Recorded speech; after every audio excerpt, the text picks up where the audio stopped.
საძილე საშუალებები, ანტიდეპრესანტები, სიმსივნის საწინააღმდეგო პრეპარატები და მეორე ჯგუფში შემავალი 5000-მდე დასახელების წამალი 1 სექტემბრიდან ურეცეპტოდ აღარ გაიცემა. ამის შესახებ ჯანდაცვის სამინისტროში გამართულ ბრიფინგზე დავით სერგეენკომ განაცხადა.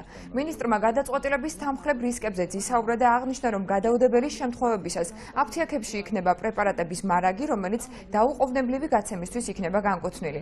რეცეპტის გარეშე მოქალაქეებს მესამე ჯგუფის მედიკამენტების შეძენა შეეძლებათ.